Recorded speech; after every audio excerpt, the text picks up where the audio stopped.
I think it takes a lot of hard work too. It's not just going to come to you. You got to work hard at it. And I'm not the smartest guy in the room ever, but I'm not afraid of hard work. So I think if you're not afraid of hard work and you can devise a plan, then you can succeed. Anybody can. There's too many people that have done it, I think. And if I can do it, I guarantee you anybody can do it. I really think that. I really believe that. I think people that story, they say, really? And I'm like, yeah.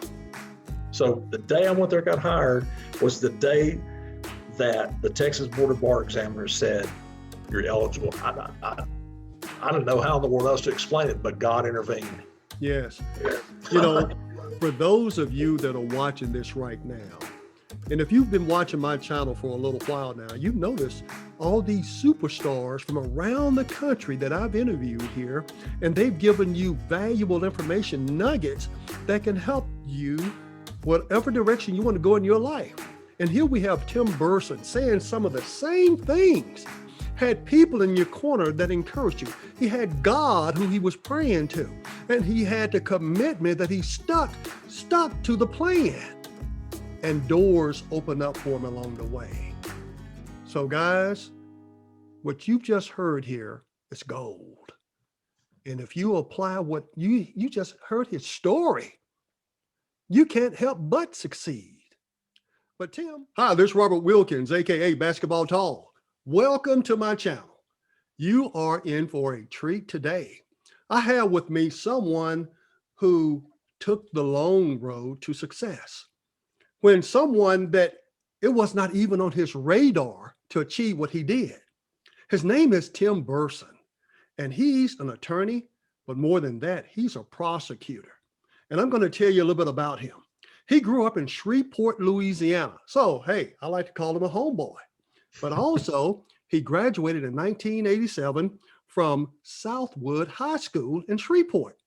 So, with nothing more to say, I'm going to bring into you a good friend of mine who I also had the opportunity to work with when he was in Oklahoma. Currently, right now, he's in North Texas as a prosecutor, Tim Burson.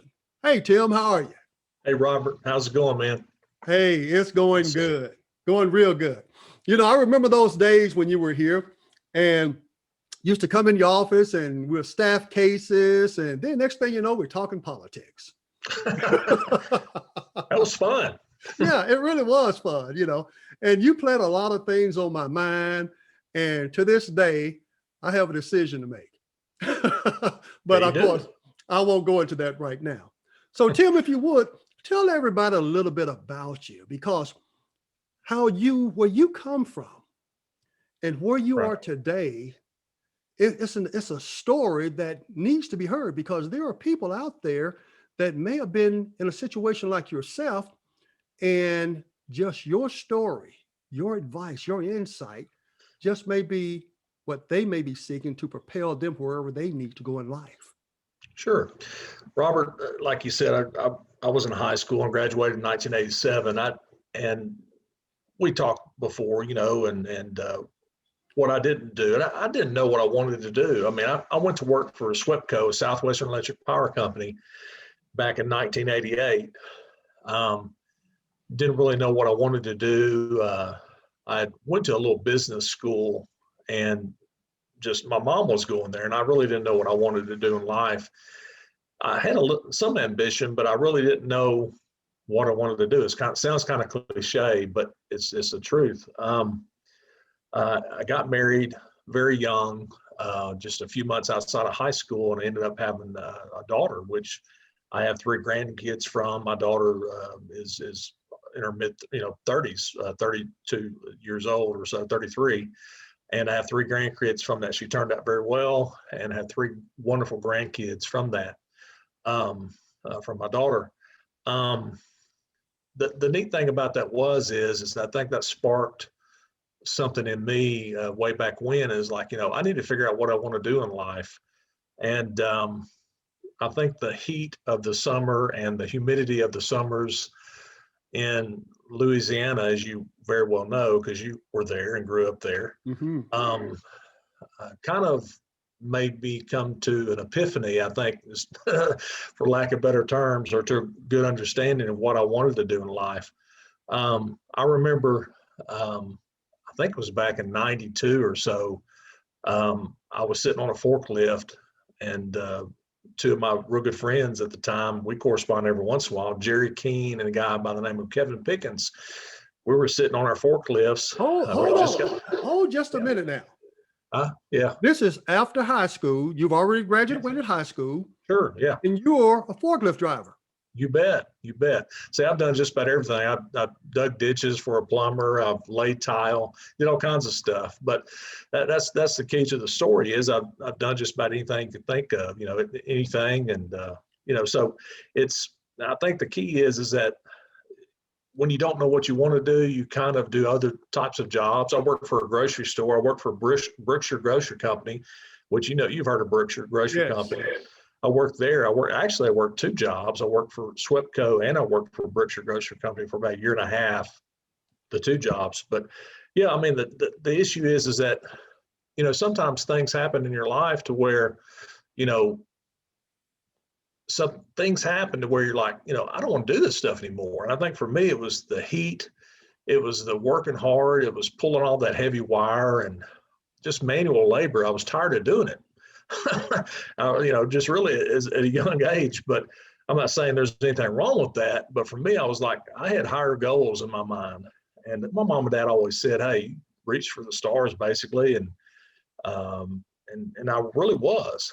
So anyway, I was sitting on a forklift and the other guys were too. And I'm like, guys, I'm not going to be doing this the rest of my life. And that was back in 92 and 91, 92. And I'm like, at the time, which was really nice, SWEPCO, which is now called AEP, had this program to where you could go to college, and as long as you maintain a C average, they would pay for your college. And I think there's a lot of companies that do that to this day. It's just an incentive program for their employees to become educated. And I'm like, I'm going to try this out. And so I enrolled. And that's kind of where it began for me. I started taking a class or two at a time. And like anybody else, when you look in that curriculum book, you see, oh my God, I have to get 150, 160 hours to complete it. And it was overwhelming, right, at the time. And I'm like, how am I ever going to finish this? But it was kind of like, you hear the saying baby steps, so, but I did that and things happen along the way, but so that was 1992, and I continued to take courses and classes at University of it was LSU in Shreveport is what it was. So fast forward a couple of years, so then I go through a divorce back in 95. So there's a stumbling block in my way, right? So that kind of stops it for a little bit, for a semester. And then I go through a divorce, and that's a horrible thing to go through right in the middle of your of the time where I'm wanting to, better myself. And so that's a stumbling block. That's a barrier that gets thrown up in front of you. But I kept reaching towards my goal. My goal was that I'm not going to do this the rest of my life. So you kept telling that to yourself.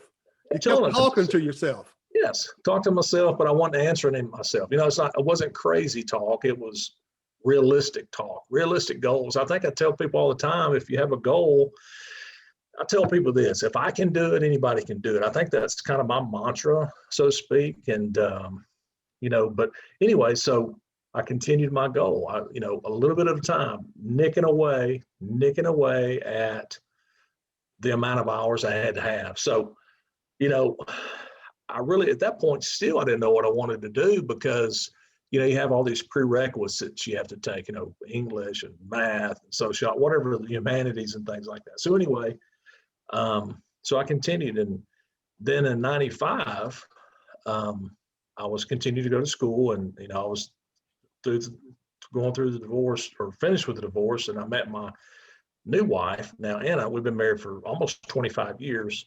And she encouraged me to do whatever I wanted to do.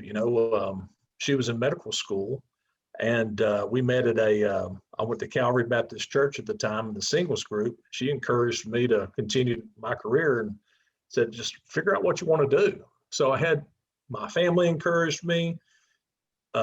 This gal that I met at church was encouraging me in different things, which is now my wife, wife for almost 25 years. So I surrounded myself with positive people, with people that continue to encourage me and my goals, right? So I think that's a key as well, is that you surround yourself with people that are positive and not negative. I think that's one thing that's a key to success, I think. Yes.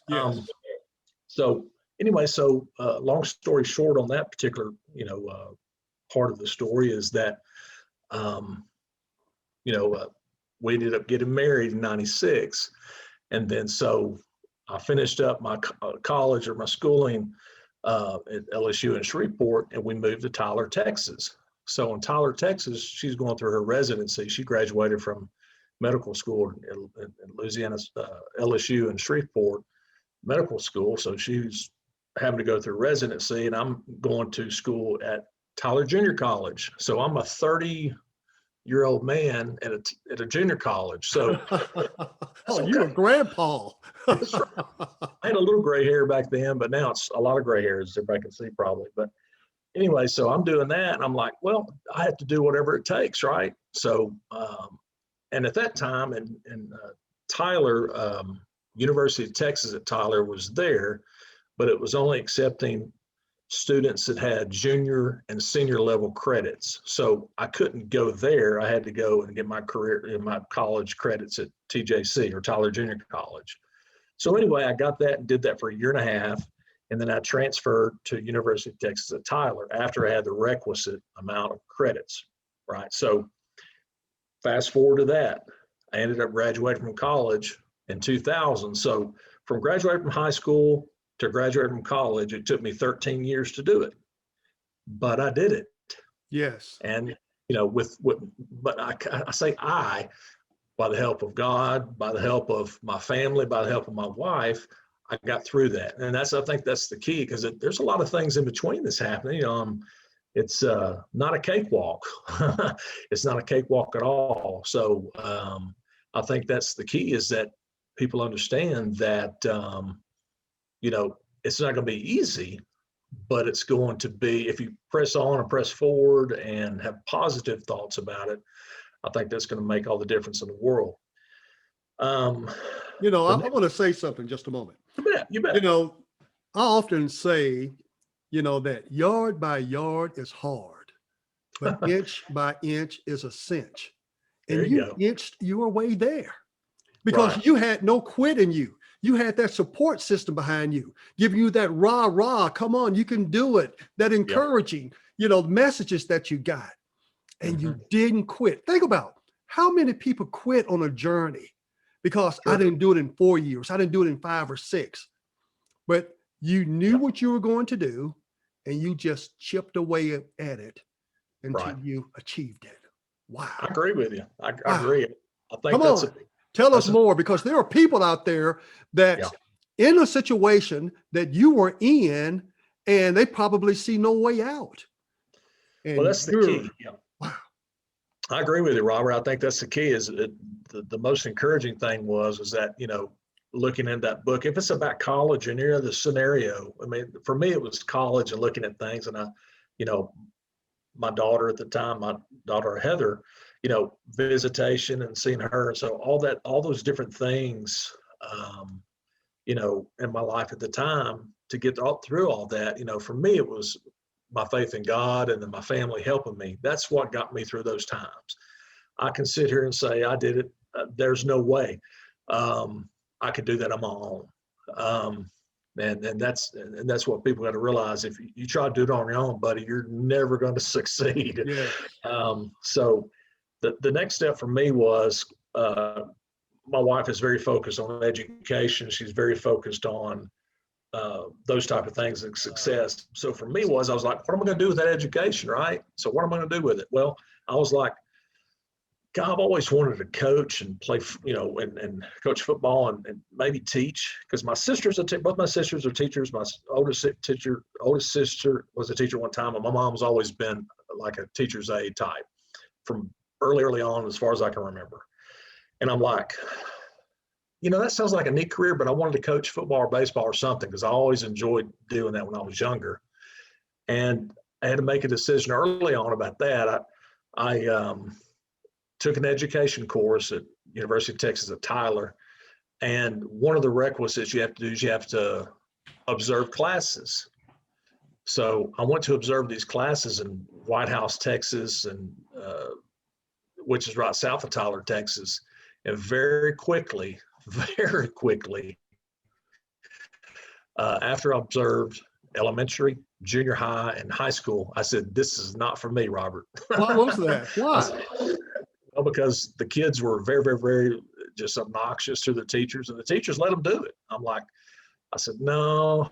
I said, me and my temperament's more for prosecution. At the time, I was like, I think I'm gonna go be a lawyer. I think I'm gonna, do that. And that's kind of that was always seated in my mind from way back. And I told you the story about my grandfather that had kind of stuck with me back from I guess it would have been the early 80s. Hold just a moment, please. You bet. Now, for those of you, he shared this story with me. You have to listen to this, because you're talking about what can steer you in a certain direction. This is a story that must be heard. So I'll leave that to you. Okay. Well, I believe it was back in 85, 84, 85. My grandfather, in Shreveport, my grandfather had been shopping at a grocery store by the name of Piggly Wiggly. And I believe he was 73 or 74 at the time. And he was taking his groceries out to his car. It was like nothing special. He didn't have, I think it was a Ford Crown Victoria or something like that. And he was opening up the back of his trunk. And some guy knocked him over the head and was trying to push him into the trunk of his car to steal his car and to do whatever he was going to do with him. Wow. Well, my grandfather fought him off. And I mean, my grandfather's probably at the time, he's like 6'2" and probably 240. I mean, he's a big man.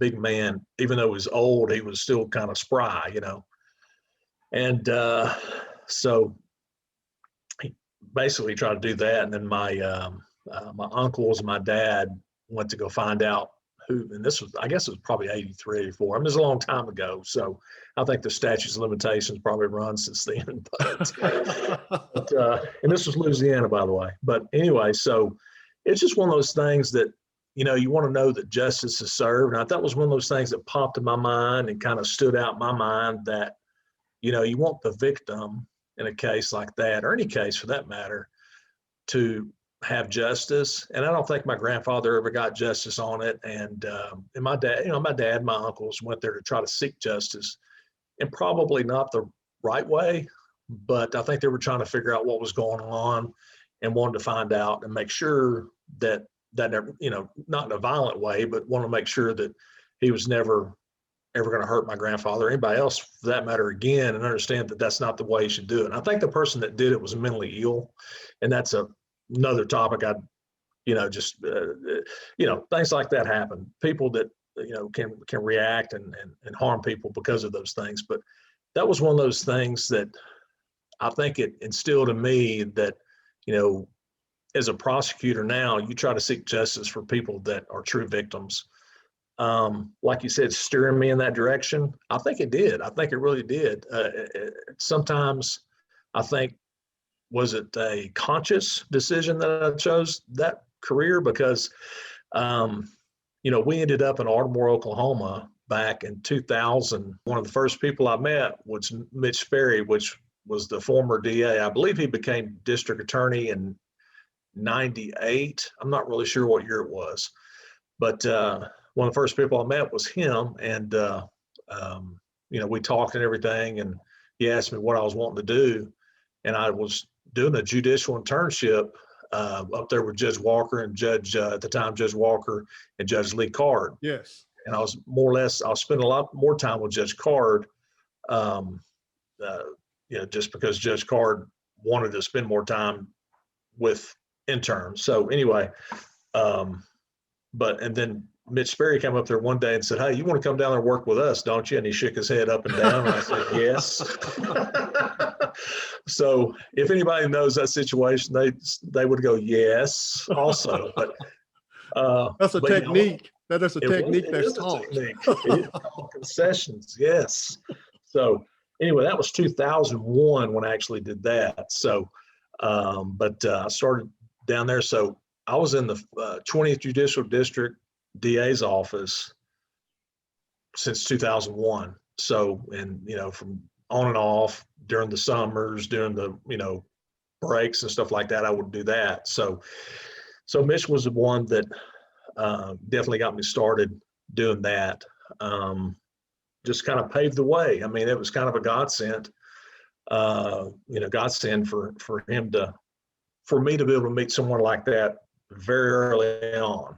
So I'll never ever forget that, him and him making that available to me. Yes. Because that one day when it was up there and he said, "You want to come down here, don't you?" It was like, yes, I do.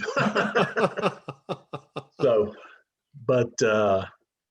anyway, so yep, that's where it's been ever since. And when I got out of law school, passed the bar exam, that would have been 2005. In August of 2005 is when I officially started, August the 1st of 2005. And so, yeah, I've been doing that ever since. So it's been about, including internship, almost 20 years working as a prosecutor. Wow. And so. What a story. What a story. And not just, we're talking about your grandfather experienced violence. And who knows where it could have led from there if they would have gotten him in that car and proceed, who knows what might have happened. Right. You might not be born today. Not just that, you're big like your grandfather. Yeah, he's probably in better shape than I was at his age. And to think about Mitch Sperry, great district attorney. And, Sure. And I know him. He went to East Central University back in the day when I was there. And Judge Lee Card, mm-hmm. when I became the district court juvenile officer, he was the one that actually hired me. Oh, now, I'm sure he consulted with the other judges, but he was the main one. Right. And I know that he would, we talk about some really good people here. Sure. Now, you worked in Carter County as an assistant district attorney under Craig Ladd. Right, you bet. Good friend of mine. Great guy. Whenever, unfortunately, Mitch passed away in December, a horrible day, December 21st of 2005. And then after that, Charles Miglerino, which has since passed as well, was the interim. And then Craig was appointed by the governor, I think Brad Henry, after that. I think that was February of 2006. And then Craig has been the district attorney for, I think it's been 15 years now. So time is flown by, is flying.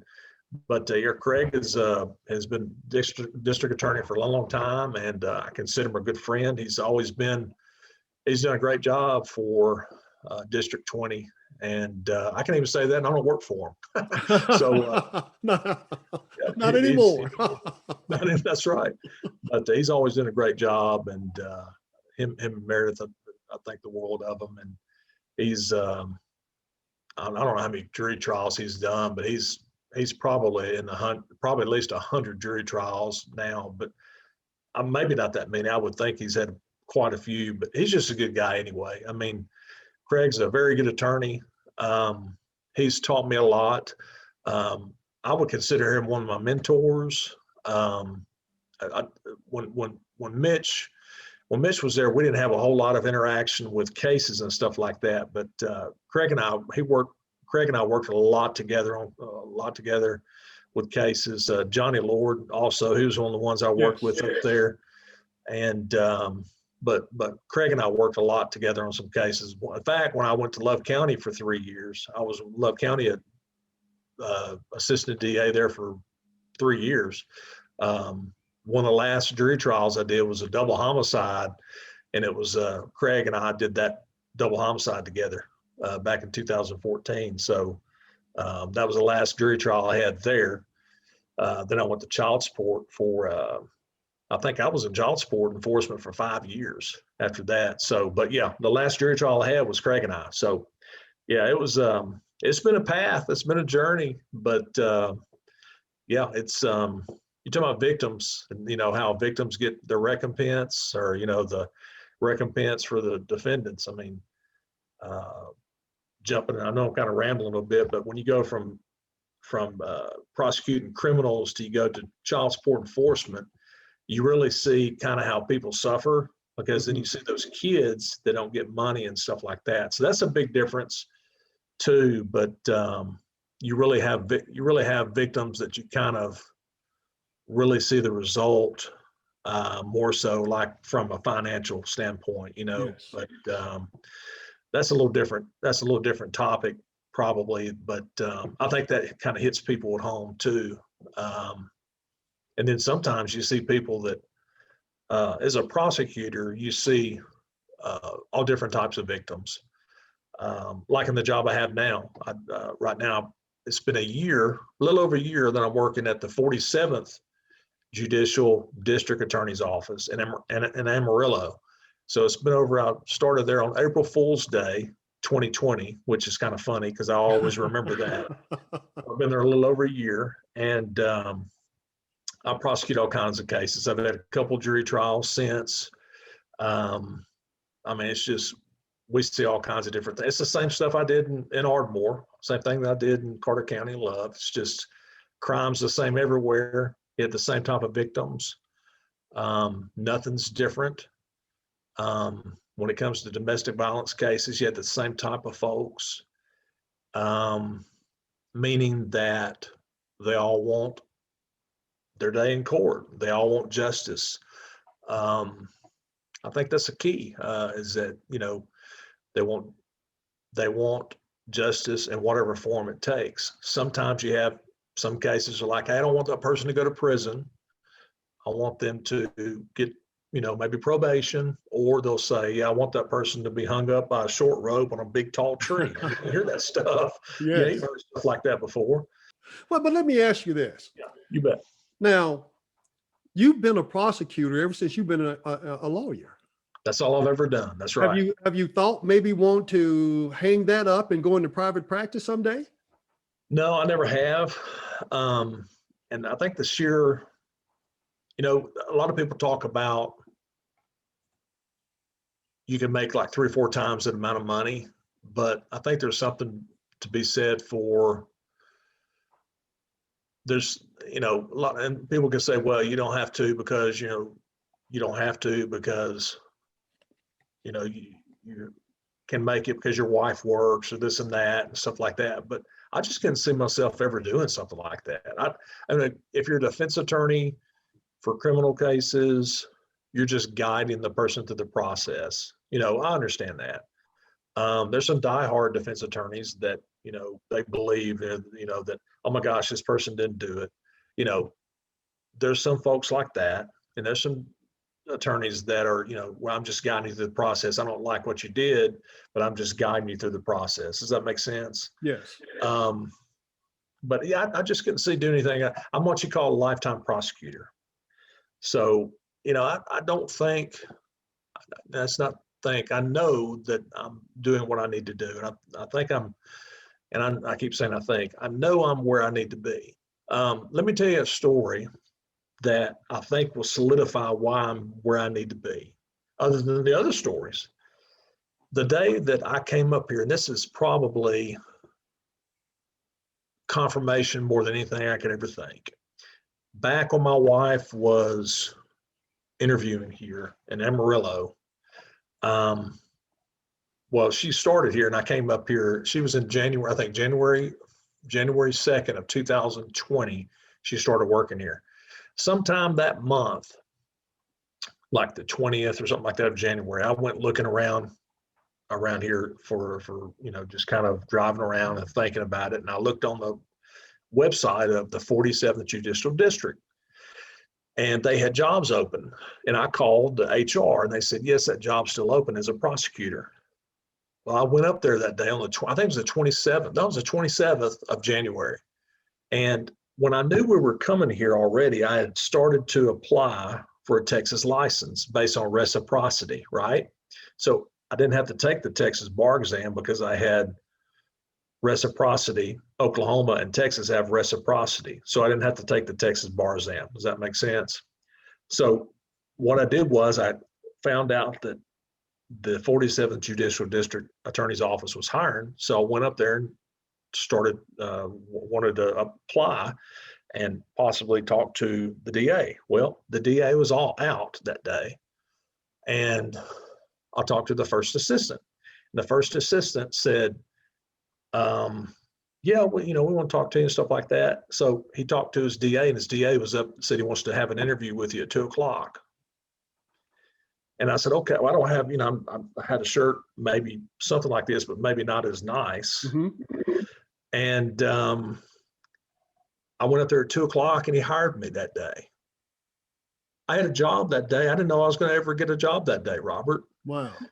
But the funny thing about it was when I left, he said, and I said, boss, I said, his name is Randall Sims, he's the district attorney. I said, I don't have my Texas license yet.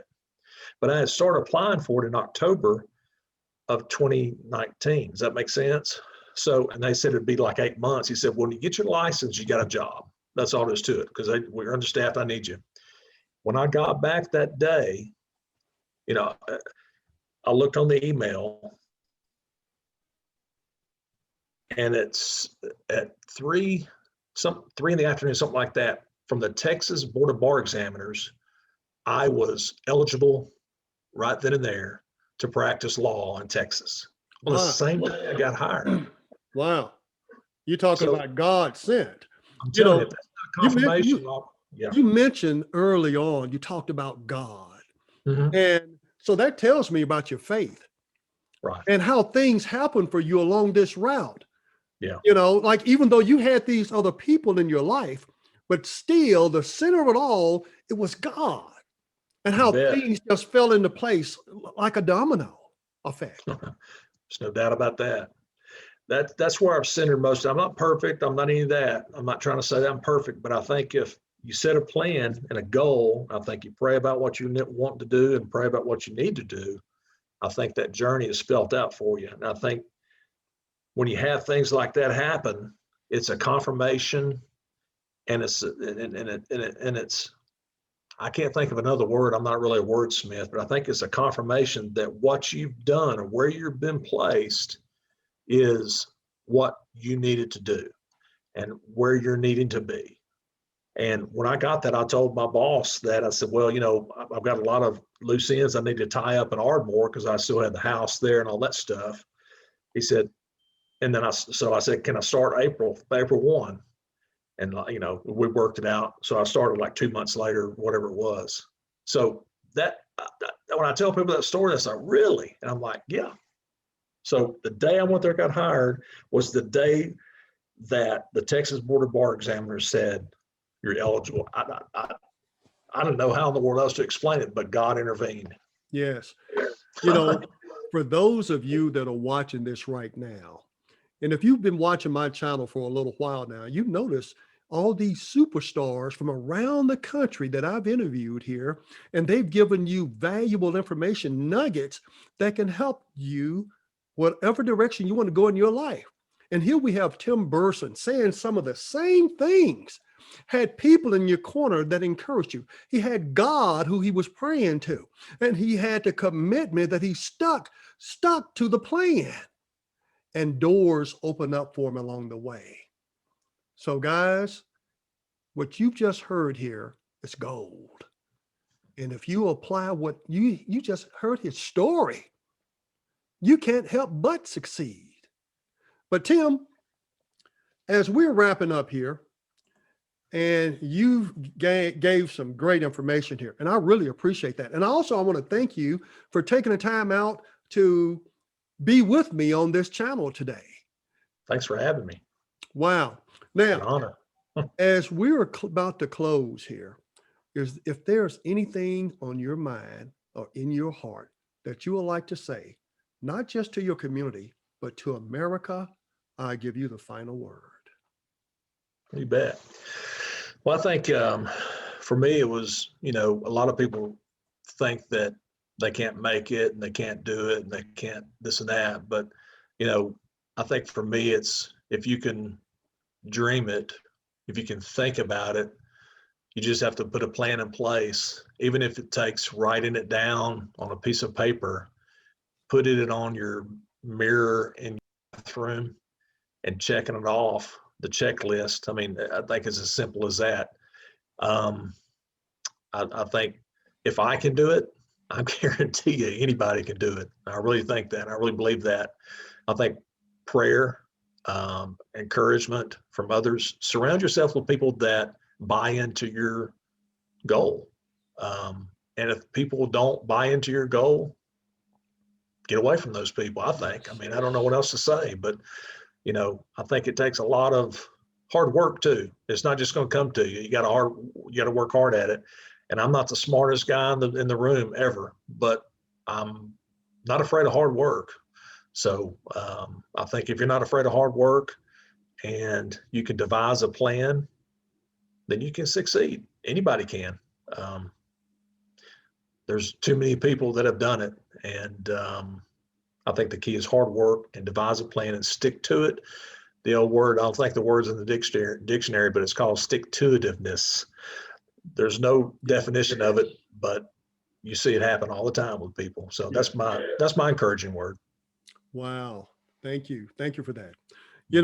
Albert Einstein, he once said, the imagination is everything.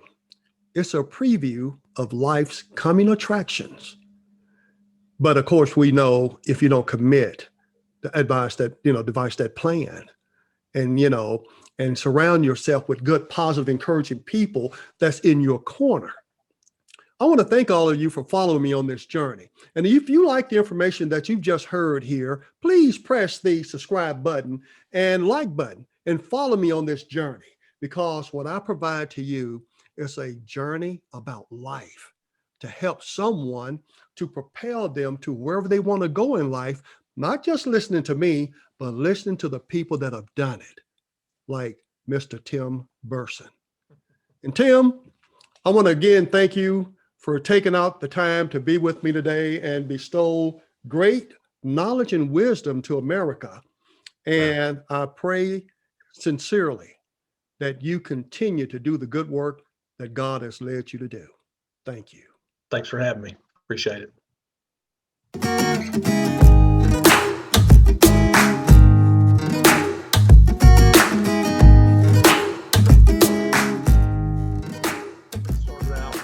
With humble beginnings. I mean, my mom and dad, my mom did go to college. My dad did go to college. He worked at a steel mill, and then he worked at Exide Battery for 37 years. And my older sister was the first person to graduate from college, and I was the second. My brother graduated from electrical school. So, that's kind of where it was for us. But, that's, but I was the first person to get a professional degree. And the only one in my family. So I'm the only lawyer that I know of in our, good or bad. I think I'm the only lawyer in our family and extended family yet. But I can assure you this, you're the first, but because of what you've done through your tree, you won't be the last. Awesome. Cool deal. And hey, I want to let you know, thanks for being friends. Playing that basketball at the YMCA and you being all physical with me, and I appreciate that too. Yeah, just like Ralph Sampson going over the top of everybody. But, fun stuff, man. It was fun stuff. And, I often have a saying too is that we don't know what others see in us, but we do know what we see in them. There you go. That's right. And that's why I called on you, Tim. And that's why I always, when I'm around you, I enjoy being around you. Yes. And and I just have a good time just talking and visiting with you. Yeah, just cutting up and we can be serious too and cut up and have a good time. Same thing here, man. I miss being around you. I really do. So this has been this is as close as you can be without being right there in the same room. Yes, so, yes. Cool deal. Thank you. You bet.